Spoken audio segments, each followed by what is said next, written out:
Olá, tudo bem? Eu sou o Raul Marcelo, estamos começando mais um Raul Convida aqui no canal 7 da NET, da nossa TV comunitária. Também estamos ao vivo no Facebook, não é? E nós vamos responder aqui as perguntas que chegarem pelo Face, mas na TV comunitária, canal 7 da NET, hoje sexta-feira, com reprise no domingo e também na terça-feira, o programa é gravado. Recebendo pessoas aqui fantásticas. Primeiro convidado, um assunto que está na pauta, assunto polêmico, que afeta metade da população brasileira, até mais. O Lucas, muito obrigado pela presença aqui no programa, Lucas. Lucas. Obrigado você, mano. E recebendo também, porque nós estamos chegando no final do ano, e daqui a pouco esse estilo musical que é parte da cultura popular brasileira vai estar colocado aí nas ruas, né, nos bares, em todo lugar, nas famílias, nas reuniões de família no final do ano, que é o nosso velho e bom, eterno samba. Recebendo aqui o Cláudio. Muito obrigado, viu, Cláudio?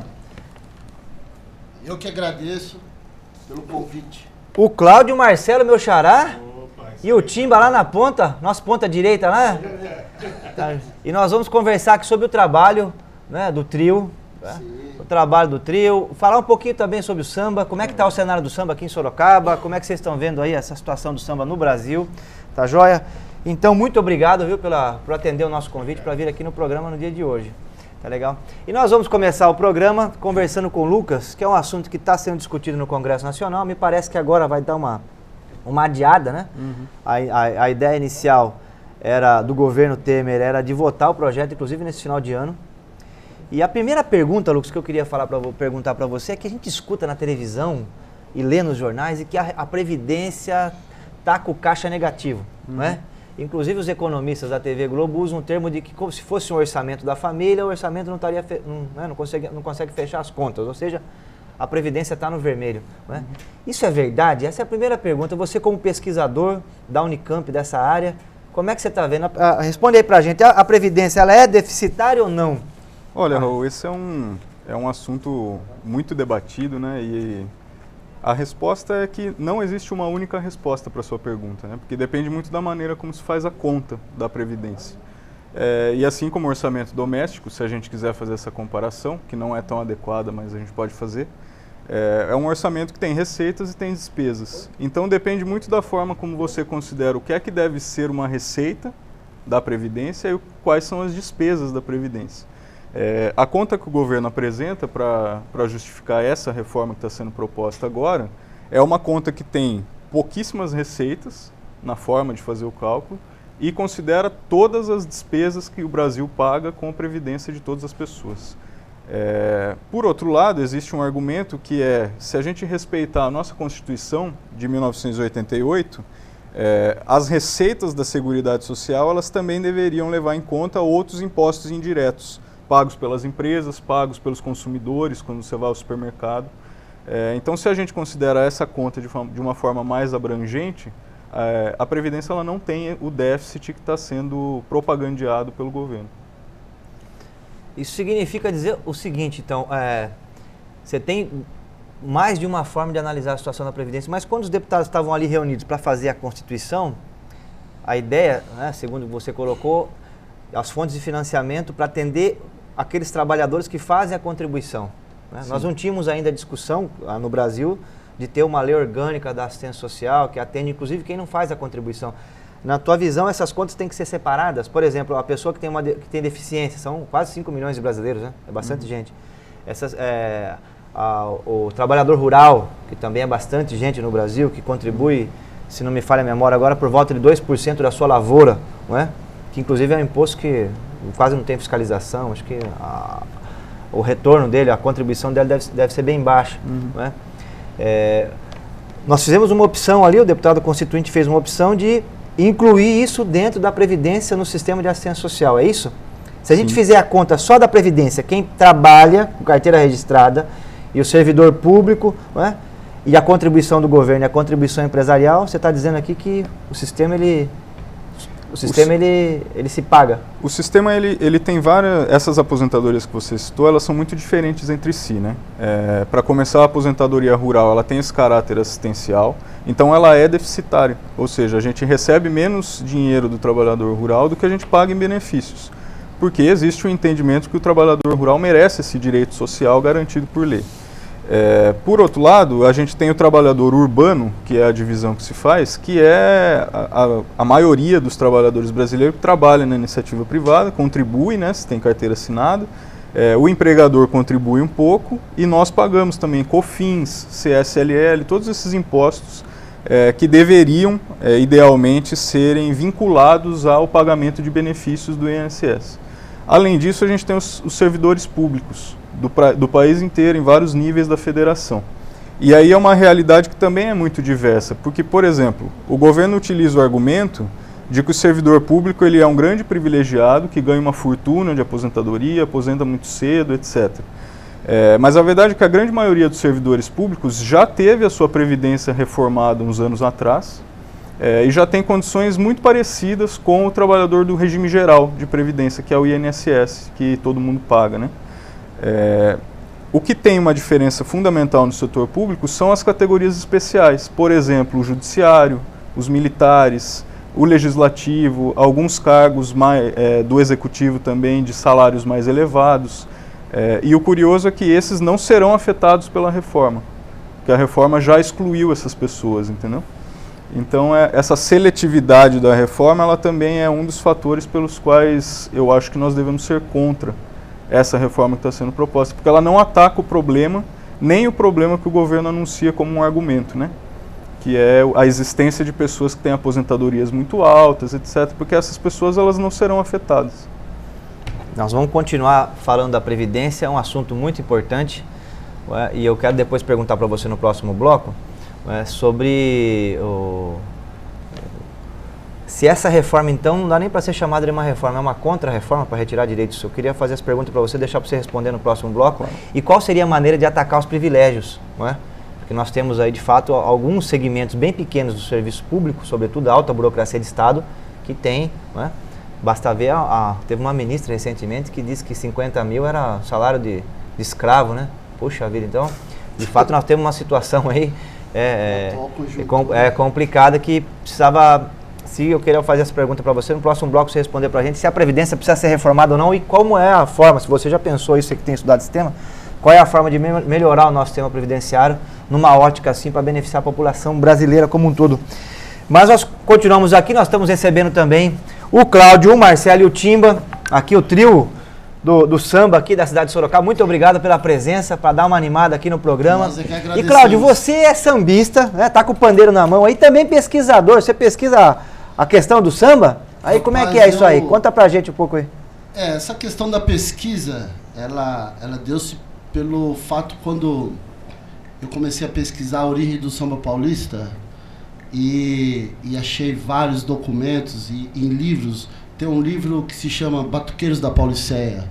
E nesse livro consta em ata, através de um relato de Mário de Andrade, que na cidade onde eu nasci, houve o primeiro registro de samba rural, né? Tanto que hoje o samba em São Paulo ele é patrimônio imaterial, né? Através da deputada Alice Brandão, como você frisou. Então, essa pesquisa, ela é muito importante para a gente conhecer as origens. Para depois você fazer qualquer coisa em relação ao samba, você tem que primeiro conhecer as origens, né? Saber o porquê, saber qual foi o contexto social que isso aconteceu. Hoje, para nós estarmos aqui, por exemplo, diante de uma TV, diante de vocês todos, teve muitos sambistas que levou muita borrachada. O samba foi proibido no Brasil já. Foi proibido no Brasil. Muito tempo. Né? Vários sambistas, o seu Carlão do Peruche, cada vez que você encontra com ele, ele mostra a costela quebrada que ele tem até hoje. Então, houve uma resistência. Aliás, o samba ele é fruto de uma resistência. E como é que é essa pesquisa? Então, é um samba do interior do estado de São Paulo?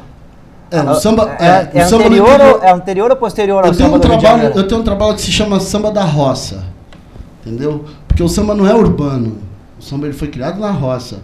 Então, fala do jongo, fala do batuque de umbigada, de Piracicaba, de Tietê, Capivari, né? Pouca gente sabe, o batuque de umbigada, que é a nossa raiz do samba paulista, usava-se muito o tambor sete léguas, né? A gente até brinca que esse tambor sete léguas, são 50 quilômetros, 7 léguas, né? Para chamar os outros escravos, para se unirem, para conversar, dialogar, dançar, brincar, né? E a gente até brinca que é o WhatsApp da época. Entendeu?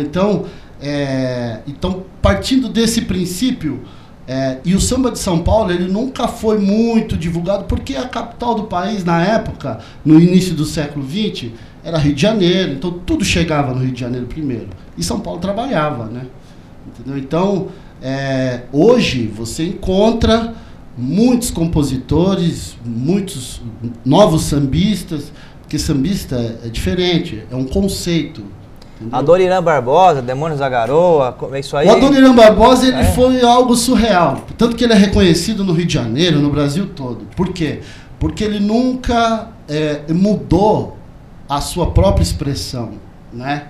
Em termos de diálogo, de samba, de batida rítmica, ele não mudou. Porque, por exemplo, se você pegar hoje, muitos dos sambistas, ele ainda carrega dentro de si uma linguagem carioca, que é uma linguagem que foi criada pelo Ismael Silva em 1928. Isso que você ouve de samba hoje foi criado, essa divisão rítmica é dele. Até então era machixe, né? Pelo telefone era um samba machichado, né? E aí o Ismael, junto com o Bide, com o Marçal, ali no Estácio, eles criaram essa divisão rítmica. E o samba, esse samba rural que a gente fala que é o samba de bumbo de Pirapora, o samba de bumbo de Pirapora, de Campinas, de Santana de Parnaíba, né? E também esse tem mais samba... Adoniran. O Adoniran é o intérprete. Então, o Adoniran, ele tem a linguagem ruralista, por exemplo, quando ele fala arroz, um feijão e um torresmo à milanesa, entendeu? Vamos almoçar sentado na calçada. Então ele usa... somos nós, é o R dobrado. É o R dobrado, somos nós, entendeu? Então ele não fugiu dessa origem dele. É linda, né? E isso aí é algo que o próprio carioca, eles valorizam muito isso, essa identidade, né? Pô, mas que legal, hein? E o que vocês prepararam aí pra gente aí no... Pessoal, deixa eu só fazer um registro aqui, se tiver alguém querendo entrar em contato com o programa, tem o Zap aqui, o Zap do programa. Eu quero que depois, Cláudio, você deixe o telefone de contato aí do trio, tá? Sim, é um trio, né? Como é que é? Você se apresenta com mais gente? Eu, quando você formalizou o convite, eu tomei a liberdade, o rapaz tinha feito contato, porque ele me viu no Depois Bar com os meus amigos, um grupo que eu participo, que chama-se Firma o Ponto. Entendeu? A gente canta samba de terreiro e tal, e o pessoal do Firma o Ponto não podia também comparecer pelo horário. E aí, sambista valoriza muito os sambistas, aquele que militam na cidade, que faz a resistência. Aí eu chamei o pessoal do Semente do Samba, entendeu? Lá da Vila Fiore, tem uma união aí, tem um fortalecimento. A Vila Fiore, Atenas e Sorocaba. Isso. Os dois principais filósofos de Sorocaba é da Vila Fiore. Da Vila Fiore, né? O Olival e o Edinho. Os dois professores antigos, o Olival falecido, né? O Edinho. Acho que a primeira cátedra de filosofia da FAF, ele que tocou durante muitos anos ali, tem os principais cursos de filosofia, Atenas. E Terra do Samba também. Então, Terra do Samba. E aí eu representando então aqui tem uma junção aí. Do samba. E aí nós vamos cantar um samba aqui, né, Marcelo? O Zap, só falar o Zap aqui, ó, 996724972, quem quiser entrar em contato. E o pessoal que está acompanhando pelo Facebook, muito obrigado. Só mandar as mensagens aqui, que a gente responde e eu passo pro pessoal que está aqui com a gente hoje.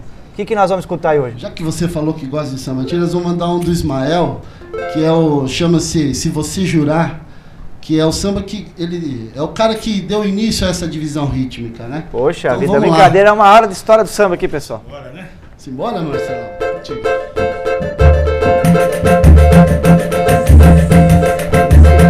Se você jurar e me tem amor, posso me regenerar,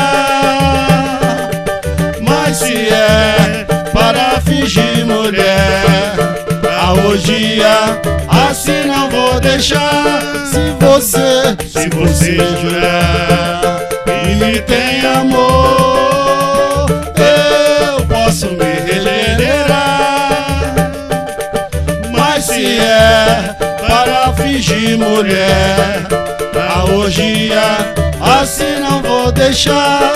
Muito tenho sofrido por minha lealdade, agora estou sabido, não vou atrás de amizade. A minha vida é boa, não tenho que pensar por uma coisa à toa, não vou me regenerar. Se você jurar, moleque, que me tem amor, eu posso me regenerar. Mas se é para fingir mulher, a orgia assim não vou deixar. A mulher é um jogo difícil de jogar, e um homem como tolo não cansa de apostar. O que posso fazer é, se você jurar, arriscar a perder ou até então ganhar. Se você jurar que me tem amor, eu posso me regenerar. Mas se é para fingir mulher, a orgia assim não vou deixar. Se você jurar que me tem amor, eu posso me regenerar. Mas se é para fingir mulher, a orgia assim não vou deixar. A orgia assim não vou deixar. A orgia assim não vou deixar.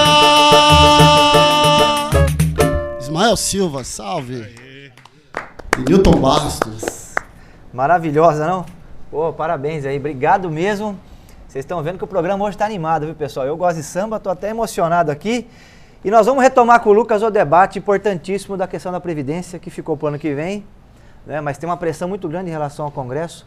Na tua visão, Lucas, antes de entrar na pergunta do bloco anterior, na tua visão, o que você acha que move alguns setores da sociedade brasileira, sobretudo o sistema financeiro, né, bancos, nessa pressão enorme para que a gente faça uma reforma da Previdência, que na verdade não é uma reforma, né? Porque na cabeça do povo, você fala em reforma, a pessoa pensa quando ela vai reformar a casa dela, que é uma coisa para melhorar a casa, né? Ninguém faz uma reforma para danificar o telhado, para quebrar o encanamento. Então, na verdade, até esse termo reforma a gente não deveria usar, né?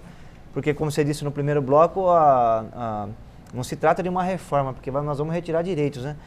Como é que você vê essa situação? Por que esse debate volta e meia, volta essa discussão de mexer na Previdência? O que está no fundo disso aí? Você que estudou esse assunto. Olha, eu acho que a primeira coisa que eu gostaria de dizer para você assim, é que quando a gente discute reforma, eu acho que existe um consenso de que a Previdência é um assunto extremamente complicado. Ela traz coisas do passado que estão dentro do sistema previdenciário, que precisam ser alteradas, precisam ser rediscutidas, precisam ser compreendidas pela população que não necessariamente sabe como é que funcionam as regras. Então existe um consenso de que a Previdência precisa de reformas. Eu acho que ela precisa de reformas, talvez você como parlamentar ache que ela precisa de reformas. Então o que a gente está dizendo aqui é, nós somos contra esta reforma. Nós não somos contra não mexer nunca mais na Previdência. Fala um ponto que você acha que é um ponto fundamental. Por exemplo, eu acho que essa proposta que está colocada aí na mesa. Essa proposta que está colocada aí na mesa, a principal, existem vários problemas na minha visão, mas o principal é que eu acho que ele penaliza as pessoas mais vulneráveis, as pessoas mais pobres, as pessoas que trabalham mais, as pessoas que trabalham por um período mais prolongado durante a vida. E os argumentos para fazer a reforma geralmente estão apoiados pela ideia de que ela vai promover a igualdade, né? Que ela vai tirar privilégios e vai promover direitos, quando na verdade ela está retirando direitos e mantendo privilégios. Porque, como a gente já disse, as categorias que são as que recebem mais, as que têm regras mais especiais, elas não serão afetadas, porque elas já foram retiradas do texto da reforma, né? Quais seriam as categorias, assim, só para a gente ter uma ideia? Que fale umas aí. Sobretudo o judiciário, pessoal do judiciário, cargos do executivo, do legislativo. Os militares foram retirados numa das rodadas de negociação pelo texto. E outras categorias menores, né? Quando você fala de penalizar quem entra mais cedo no sistema, quem começa a trabalhar antes, é o fato de aumentar o tempo de aposentadoria, é isso? São duas mudanças principais que eu destacaria, né? Tem outras mudanças que também são significativas, mas tem duas principais. A primeira delas é a instituição de uma idade mínima de 65 anos para todos. Então não existirá mais a possibilidade de você se aposentar antes dos 65 anos. Isso é importante porque isso vai prolongar a vida de trabalho das pessoas e tende a reduzir o valor das aposentadorias daqueles que conseguem contribuir ao longo da vida. Então a pessoa vai ter aquela sensação de que começou a trabalhar muito cedo, trabalhou por um período muito longo, começa a trabalhar com 16, com 15, depende da situação, vai contribuir ao longo da vida toda e no final vai ter uma aposentadoria pequena e só vai poder se aposentar depois dos 65 anos. Mas na minha opinião essa não é a mudança mais grave, né? A mudança mais grave é a mudança do que a gente chama de carência mínima, que é um nome difícil para dizer o tempo mínimo de contribuição que uma pessoa precisa ter para se aposentar por idade hoje no Brasil. Não sei se vocês conhecem, mas a aposentadoria por idade ela já é garantida aos 65 anos para todo mundo que contribui 15. Então, ao longo da sua vida, você tem que colocar 15 meses, 180 meses de contribuição. Se você conseguir fazer essas contribuições, você pode pedir uma aposentadoria aos 65 anos. Essa é a aposentadoria por idade, né? Que chama. O governo quer mudar essa aposentadoria, quer mudar esse tempo que a gente chama de carência mínima para 25 anos. Na prática, o que você vai fazer é afastar muito as pessoas que conseguem contribuir menos, que trabalham mais, de conseguir se aposentar. Da questão de insalubre, essas coisas? Não, a carência mínima. A carência mínima independe, né? Ela é uma regra de acesso geral para todas as pessoas. Eu conversei com o padre esses dias, a preocupação da igreja, né, no caso a católica, deve ser de todas as outras religiões também, é que o Brasil é um país que tem poucos mendigos, que a gente quase não vê de idade avançada, idosos na rua. Sim. Que é uma situação que a gente vê muito na América Latina. Né? Você vê no Chile, o grosso da mendicância são pessoas de idade, né? No Paraguai também, né? Na Bolívia. E aqui no Brasil, você não vê idoso no semáforo, por conta do sistema previdenciário nosso, que acaba tendo uma atenção. Sim. Você acha que corre risco de a gente ter? Essa era uma preocupação, inclusive, da igreja, quando eu participei de uma reunião para discutir esse tema. Eu acredito que sim. Se você, hoje, né, nos últimos, vamos dizer assim, 20 anos, se você pega as pesquisas do censo, por exemplo, e você estabelece todas as linhas de pobreza extrema, e qualquer indicador desse tipo que você queira construir, o que a gente vê, quando a gente faz a divisão por idade, a gente vê que crianças e idosos estão mais protegidos dessas situações extremas do que o resto da população. Por uma razão muito simples, os idosos eles têm acesso à previdência ou à assistência social, ao benefício de prestação continuadas, o LOAS, ou qualquer outra modalidade de aposentadoria, e as crianças estão protegidas, sobretudo, pelo Bolsa Família, pela expansão que o Bolsa Família teve nos últimos anos. Então, estatisticamente, você vê que a incidência dessas situações nesses dois grupos de idade é muito menor do que no miolo, né, que são as pessoas, nos jovens e nos adultos que ainda não são idosos. Obviamente, se eu estou fazendo uma reforma cuja consequência deve ser dificultar a aposentadoria das pessoas, inviabilizar o acesso, reduzir o valor dos benefícios, obviamente eu vou ter que monitorar se a pobreza na velhice, por exemplo, ela vai voltar a acontecer.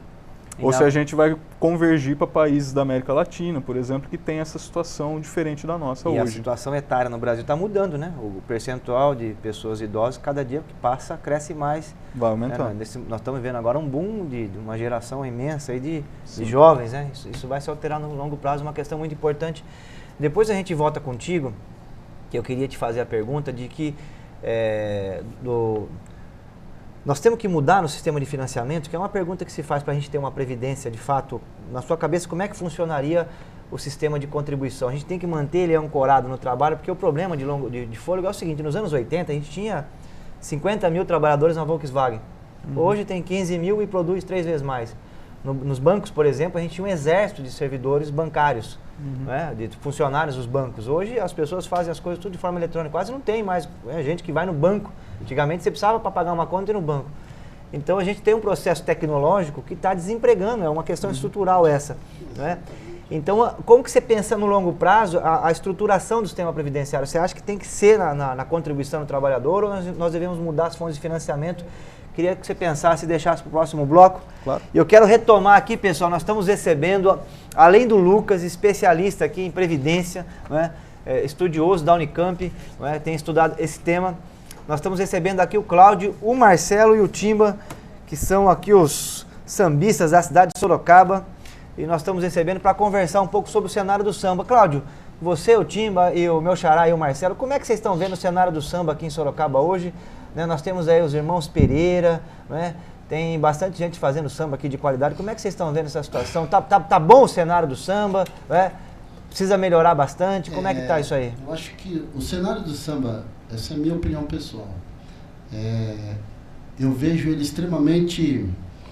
ele está aquecido em termos de material, compositores, né? Que até pouco tempo não tinha. Sorocaba, pelo menos no que eu lembro, eu moro aqui já há alguns anos, desde 2000, né? E eu não lembro uma referência de sambistas, de compositores que versavam inclusive sobre a cidade, né?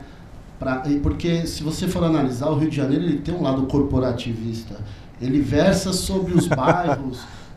Zé do Caroço é praticamente um hino ao Rio de Janeiro. É o Rio de Janeiro, entendeu? É da Alessi Brandão, esse aí tem uma história linda, essa música. E aqui o que nós iniciamos, eu falo nós, porque todos nós iniciamos esse movimento de samba para compositores e para versos na cidade, para que isso pudesse aquecer esse sistema entre sambistas mesmo, para criar para você ter uma velha guarda, por exemplo, entendeu? Você não tem uma velha guarda ativa no samba, que defenda a bandeira, que seja uma referência. E locais para apresentação? Como é que está hoje em Sorocaba? Isso é quase nulo. Tá pouco? Não tem quase nada. Por quê? Você falou aí Bar Depois? O Bar Depois, eles ainda fomentam. Mas depois são poucos, é muito antigo, e como tem uma linguagem... Tem um bloco de samba ali, Isso, tem o bloco de samba. Eles têm uma linguagem artística, eles têm uma maneira artística de conduzir o bar. Então eles abrem espaço para todo quanto é tipo de movimentação cultural. Então o samba está inserido. Praticamente toda sexta-feira o Firmo Ponto, ele se apresenta lá, pelo menos uma vez por mês e tal. Então o que acontece?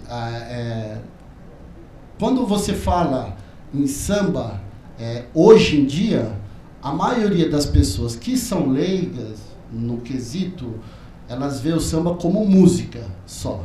Então, como música, ele se torna algo comercial.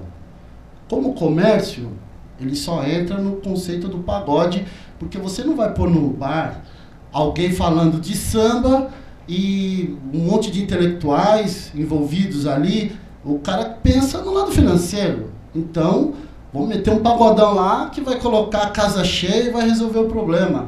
Então, o pagode, que a gente chama de pagode midiático, ou samba pop, que esse era para ser o nome do pagode, né? Isso existe aqui em São Paulo. Porque no Rio de Janeiro, se você chegar lá, me leva num pagode, o cara vai levar você numa roda de samba. Sim. Me leva num samba, o cara vai te levar pra quadra. Entendeu? E aqui não. Então, aí cada vez mais... Você que faz esse samba na linguagem, porque o pessoal tem uma mania de rotular. E aí rotula o samba raiz como samba antigo. Não é um samba antigo. Ele é atual, é a linguagem, é a maneira que você toca o cavaquinho, entendeu? É a maneira que você bate o pandeiro, é a maneira que você bate um surdo, um tantão, uma timba. Isso vai denotar o que é o samba raiz, entendeu? Tanto que a gente aqui somos compositores também. Entendeu? Sinal de Paz, como é que surgiu essa música aí? Porra. É uma música bacana demais, hein? Sinal de como Paz é a tua composição? Muito triste, né? Porque recentemente nós fizemos um evento, juntamos as comunidades aí, Semente do Samba e o Panela do Samba, e aí criamos a Feijoada das Comadres. E quem dirigiu a feijoada foi minha mãe, no caso. Poxa, e no dia da festa ali, dançando, ela infartou. Mas não veio falecer, graças a Deus. E minha mãe sempre foi muito medrosa, ela morre de medo de morrer, entendeu? Morre de medo. Então, quando ela estava na UTI, ela ficou uma semana na UTI, e eu fiquei olhando, né, para ela naquele momento ali, e falei, putz, mãe, a morte é uma passagem, a gente não tem que ter tanto medo assim. Nós estamos aqui para evoluir, para melhorar, não precisa ter tanto receio, né? E aí surgiu a ideia de escrever essa letra. E aí depois, eu sou uma pessoa que eu não sou muito egoísta, tem sambista que é egoísta. Ele faz, ele não entrega na mão de ninguém. Aí eu falei, pô, vem cá. E eu tenho um amigo mineiro, que ele tem uma veia mineira, aquela coisa mais... Clube da Esquina. Clube da Esquina, aquela coisa mais sentimental. Eu falei, João, tô te passando a letra com a melodia, você harmonize pra mim e pode mexer nessa questão da melodia de alguma forma, mas pelo amor de Deus, não tire a essência do negócio. Aí passei pra ele. Tem um toque mineiro nesse samba? Tem um tutu no samba? Tem tutu na feijoada aí? Aí eu peguei, você vê, aí nós fizemos a letra, ele se apaixonou também, falou, pô, Claudio, ficou bonito e tal. Aí me mandou no voz e violão. E sai aí, Cláudio Assar? Sai. Sinal de paz, sai aí? O Marcelo é um dos que se apaixonou por isso. Essa música é maravilhosa. Primeira vez. O telefone para contato aí, Cláudio, qual que é o telefone? Deixa eu gente pôr embaixo no GC aqui. O telefone para contato, no caso aqui do Panela do Samba, para falar também com o Filme Ponto, com a rapaziada toda, é 015, né? 15. É 15, 996 427838. Maravilha. Depois o pessoal vai lá, já tá no GC lá já. Maravilha. E o Semente, filho? O telefone também do Semente do Samba aí, quem quiser trabalhar o projeto Semente do Samba é 98805-1058. Fala com o Marcelo. Ô, meu, homem do cavaco aí, brincadeira, hein? Não é fácil tocar cavaco, não. Eu comprei um, tô ralando lá.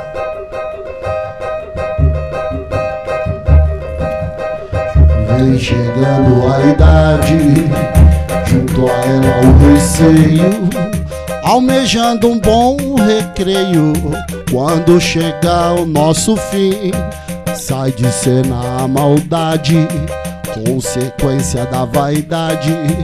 Já não deseja a cidade, só um lugar calmo a plantar beijoim. Vem chegando a idade, junto a ela o receio, almejando um bom recreio. Quando chegar nosso fim, sai de cena a maldade, consequência da vaidade. Já não deseja a cidade, só um lugar calmo a plantar beijoim. Beijoim, base do meu incensar, para fluir um bom cheiro no lar. Beijoim atrai os pássaros pra cá e faz marejar nossos olhos quando a idade chegar. Vem chegando a idade, junto a ela o receio, almejando um bom recreio. Quando chegar o nosso fim, sai de cena a maldade, consequência da vaidade. Já não deseja a cidade, só um lugar calmo a plantar beijoim. Um sonho, lugar banhado de sol, tristonho quando a cigarra partir. Medonho, matarem o instinto cair ali na varanda entre um gole e um de corda. Abranda o meu dor, beijoim. Larabe barapapera, barabi barapapá, barabi barapapera, barabi barapapá.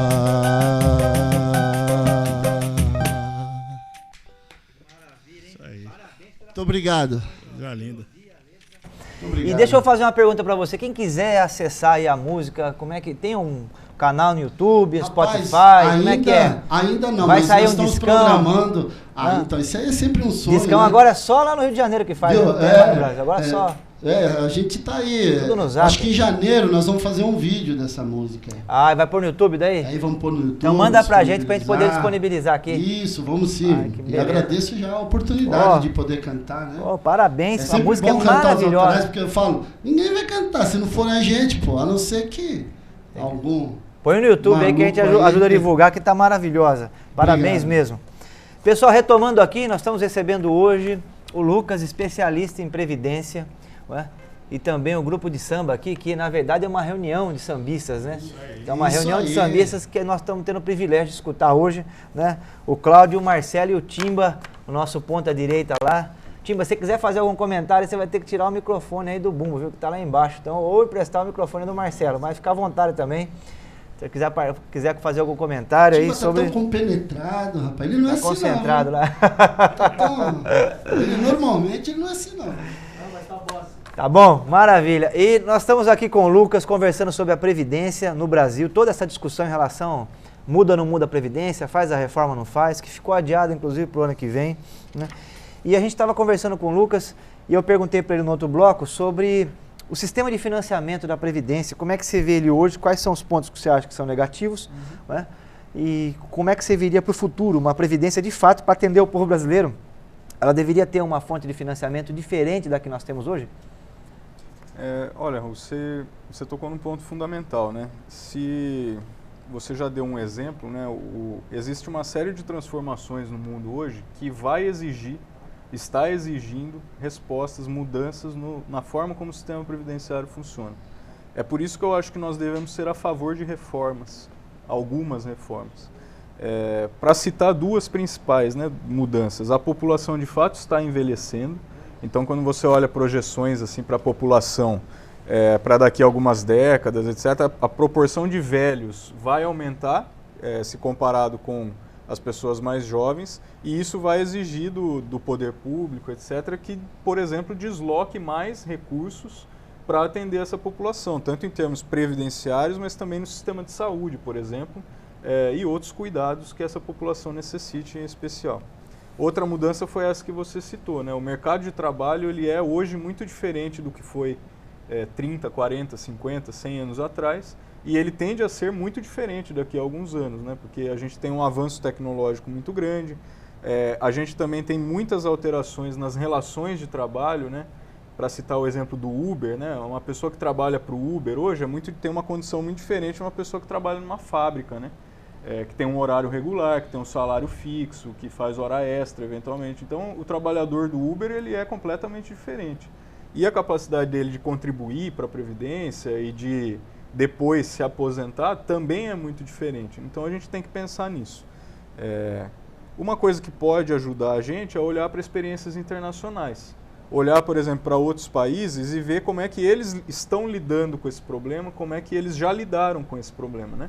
Se eu considero, por exemplo, os países europeus, que geralmente aqueles nos quais a gente se inspira para esse tipo de política social, etc., eles são países que já envelheceram, né? Muitos deles eles já têm uma população idosa significativa, e algumas saídas que eles conseguiram passa, por exemplo, por aplicar uma parcela maior do PIB nas políticas sociais de atendimento aos mais velhos. Ou seja, é investir mais dinheiro, não é diminuir a Previdência, mas é aumentar a Previdência. Porque tem uma parcela maior das pessoas que depende da Previdência. Então a sociedade como um todo ganha quando a condição dos idosos na Previdência é melhor, certo? Mas uma condição material melhor, né? Um benefício mais elevado, uma cobertura mais abrangente. Além disso, muitos países também evoluíram para outros sistemas de financiamento. O nosso sistema aqui ele é dividido, ele é tripartite, né, que se fala. Uma parte é o trabalhador que contribui, outra parte é o empregador, outra parte é o governo que deve colocar ali outros impostos para cobrir a conta da Previdência. Outros países fizeram modelos completamente diferentes, né? A Dinamarca, por exemplo, só para citar um deles, eles têm um financiamento público da Previdência, ou seja, não é o trabalhador e nem o empregador que contribuem, mas são impostos, ou impostos diretos ou impostos indiretos, que financiam mais de 70%, às vezes 80%. Tem até um slide aqui, pedi para a técnica pôr aqui, é o último slide, que é em relação aos países, né?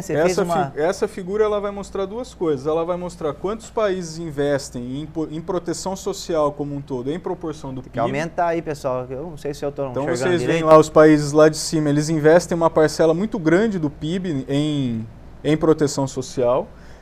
Mais dinheiro público, é isso que você está dizendo, mais dinheiro público.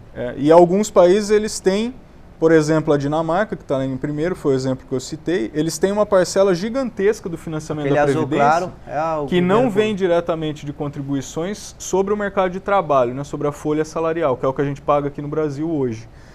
Mas vem, por exemplo, de outras receitas, pode ser de impostos diretos e impostos indiretos. No Brasil, só para citar 2 exemplos recentes, a gente discute eventualmente a questão de impostos sobre grandes fortunas, por exemplo. A gente pode rediscutir uma mudança na tabela de imposto de renda para cobrar mais daqueles que ganham mais, cobrar menos daqueles que ganham menos. TCMD, imposto de transmissão. Recentemente a gente teve a discussão sobre o pré-sal e a formação de fundo soberano, né, que é uma discussão que não existe mais, ela foi colocada de escanteio, porque o pré-sal já foi abocanhado por outros interesses. Então todas essas discussões são discussões que os outros países também estão fazendo, né? Então eles estão encontrando sim outras formas de financiamento da Previdência no sentido de fortalecer a Previdência, né? Fortalecer, aumentar a cobertura, melhorar as regras de acesso, ampliar direitos sociais e não reduzir, que é o que a gente está fazendo aqui.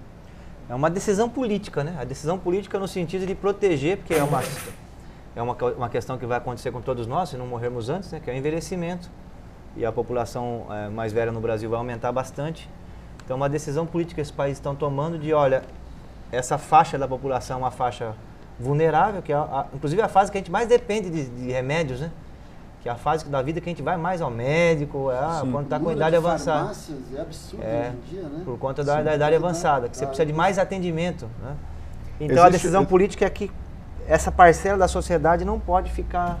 Sim, existe um porém, desculpa te interromper, mas existe um porém que geralmente a gente olha a Previdência como um problema geral e olha para a expectativa de vida, né? E a expectativa de vida no Brasil, ela está crescendo. Isso é bom, né? Então ela é ótima, né? A gente deveria comemorar esse fato e não lamentar. Disso, né? Isso. Mas o que é mais interessante é que quando a gente está discutindo os parâmetros do sistema da Previdência, geralmente a gente não considera a desigualdade na expectativa de vida.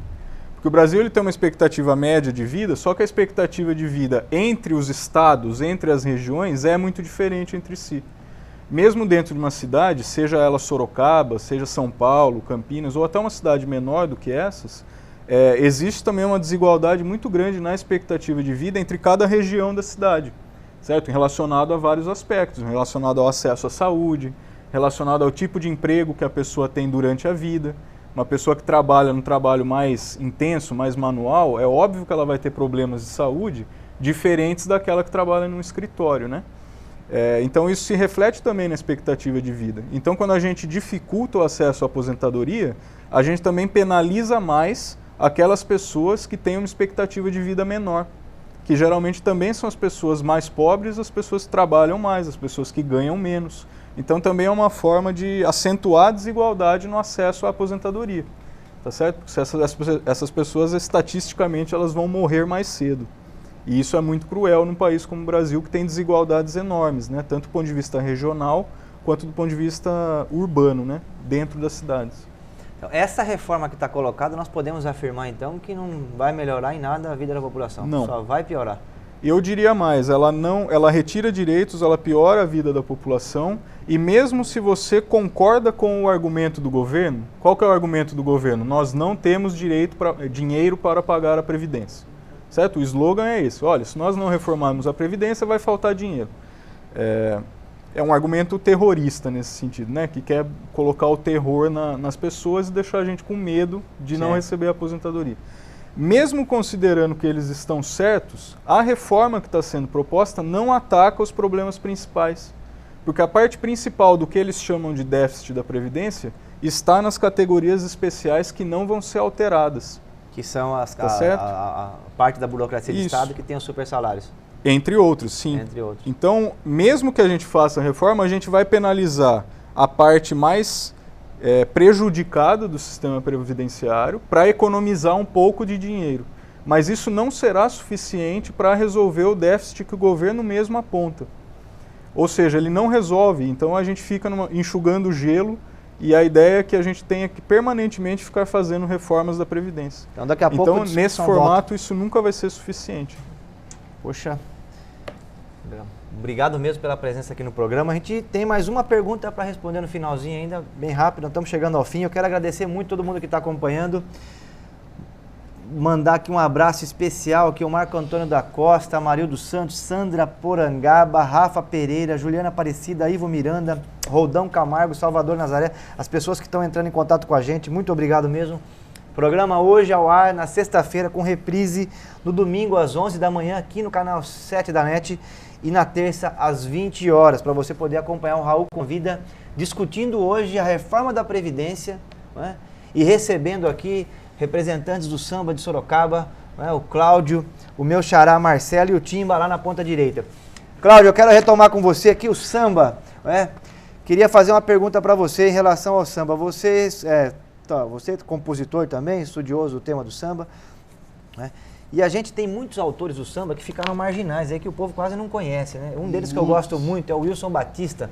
Nossa! Né? O Wilson Batista, eu tenho até um disco dele que é uma raridade em casa.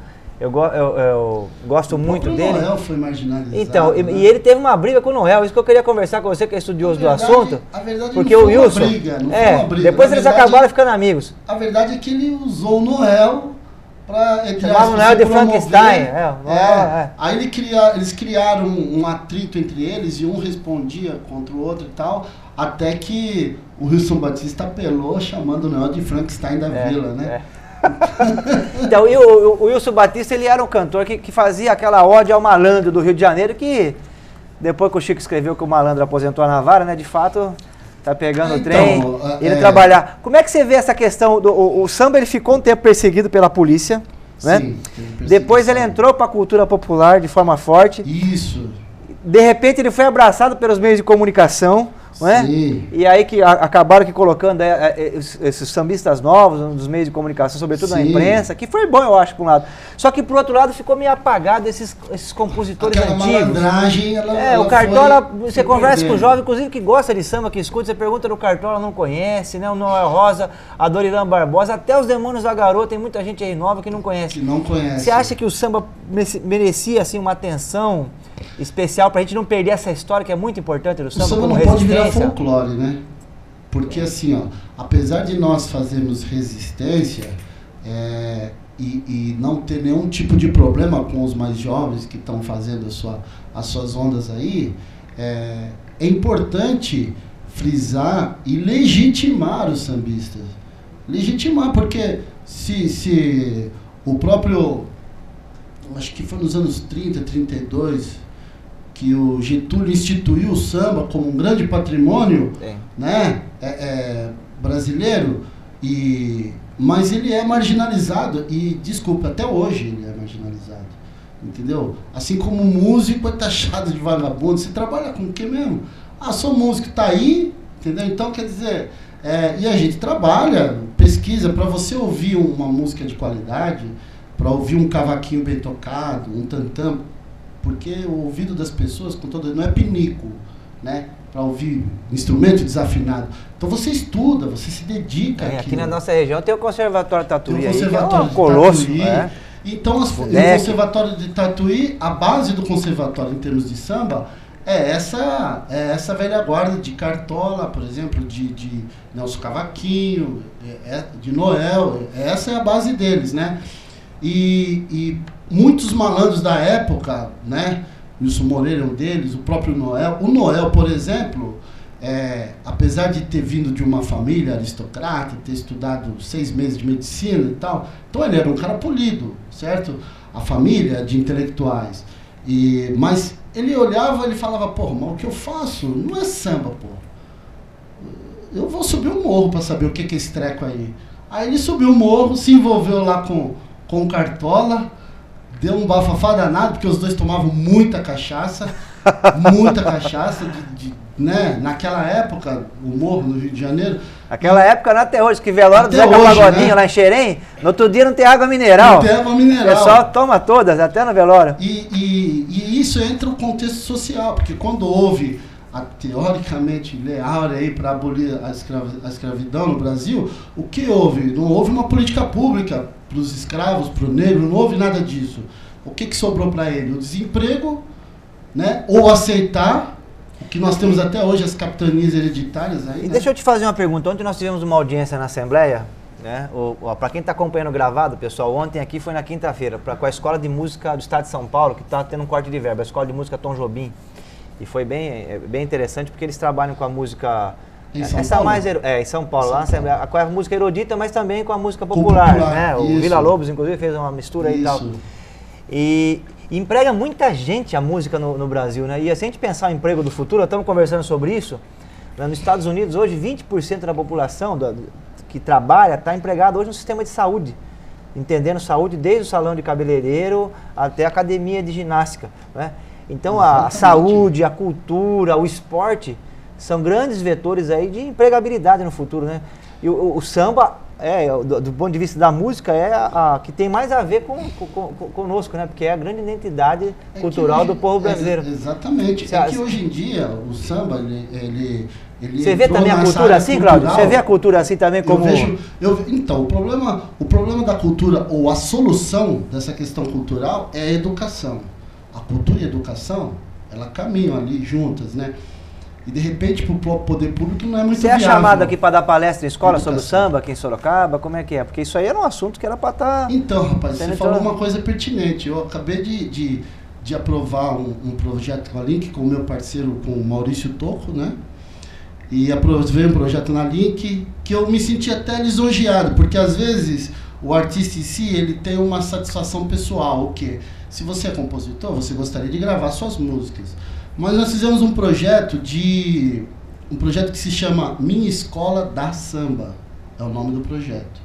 E nós vamos circular através da Link em 10 escolas. Pô, que maravilha! E você vai dar palestra e vai ter uma música também? Para as professoras, vamos fazer um show mesmo, falando do jongo, desse batuque de umbigada até os dias de hoje, né? Vai ser um trabalho de 1h15, mais ou menos, em 10 escolas, está sendo mapeado pela diretoria de ensino da cidade, porque eu vejo que não adianta você subir no palco e falar, você tem que ir na fonte, que é nas escolas, e não precisa buscar 1 milhão de pessoas, você vai mudar a vida de uma ou outra pessoa que se interesse pela arte, pela cultura, porque o samba hoje, nós estamos mudando esse conceito, você não vê o cara caindo todo mal alambrado, bêbado, não tem mais isso, mas nos rotulam com esse estereótipo, entendeu? E é importante porque faz parte da cultura popular brasileira, reconhecida internacionalmente, né? Reconhecido no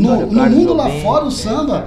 Eu tenho um amigo em Paris, por exemplo, que é apaixonado por samba. O cara fala português. Tem japonês no samba. Fazendo samba. Japonês cantando samba, é um barato. E não vai longe, viu, Raul? Vou falar uma coisa pra você. Hoje, no Rio de Janeiro, por exemplo, apesar do Rio de Janeiro ter toda essa fonte, né?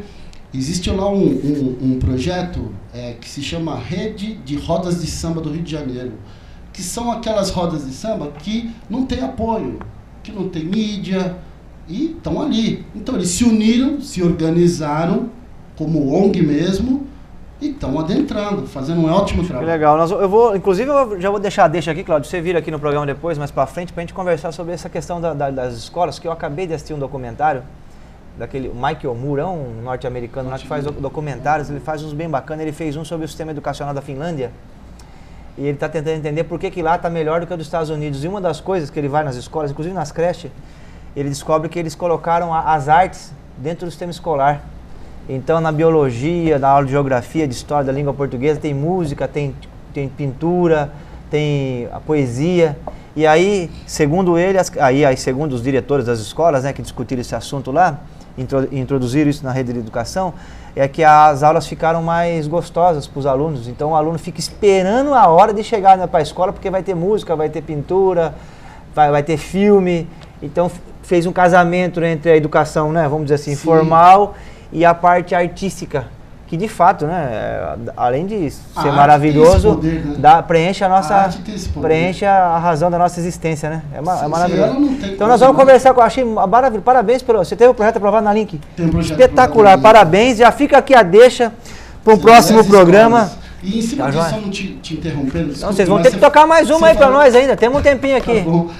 Você falou da mudança, né? Eu fiz junto com um parceiro, Manu, um trabalho na PAI, em 2015, chamava-se Somos Especiais no Samba. E e eram umas crianças com um cognitivo bem abaixo, né? E como mudava o semblante, e depois assim, era na segunda-feira, e depois durante a semana, elas ficavam esperando, tia, segunda tem samba, né? Ou seja, tem esse poder, sabendo trabalhar, né? Sim. Poxa, que maravilha! E o que vocês vão cantar pra gente aí agora? Que agora tá no final, hein? Agora é a saideira aqui. Fazer a saideira? É. Eu já quero agradecer. Eu quero agradecer o Timba, o meu xará Marcelo e o Cláudio pela presença aqui no programa. Eu quero agradecer o Lucas. Lucas, quem quiser acompanhar, você tem um artigo, né, sobre a situação previdenciária, né, que tá disponível em algum local? Como é que faz para? A gente tem pesquisas em andamento, né, e eventualmente a gente publica uns textos aí. Então quem quiser ter acesso aí aos textos... pode divulgar através do seu site. Isso, depois, o Lucas vai nos encaminhar e a gente disponibiliza para quem quiser se aprofundar no tema. Quem assistiu o programa falou, nossa, que legal, quero estudar mais esse assunto, entre em contato com a gente. Muito obrigado pela presença aqui, viu, pessoal? E nós vamos ficar aí com mais um samba aí.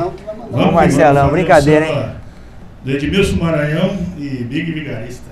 Big Vigarista. Semente plantada.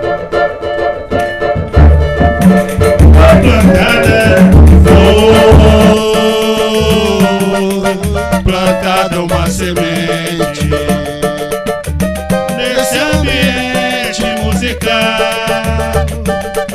Essa semente plantada eu tenho certeza não será em vão, pois o solo fecundado é o meu coração. Foi plantada, foi plantada uma semente. Aonde, gente? Nesse ambiente musical.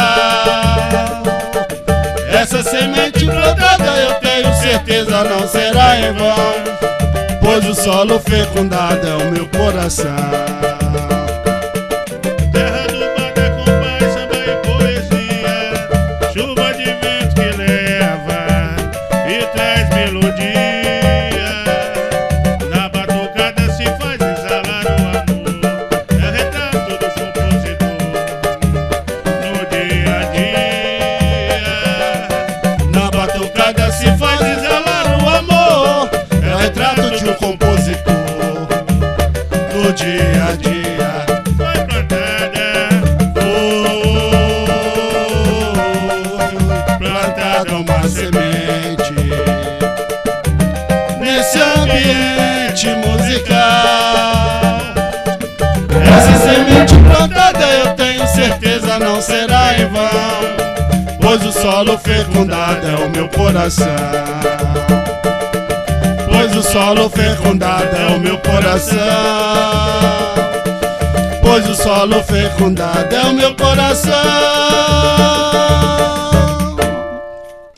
aí. Pessoal, um grande abraço, muito obrigado, fiquem com Deus. Fechou, hein? Ó, cravamos lá.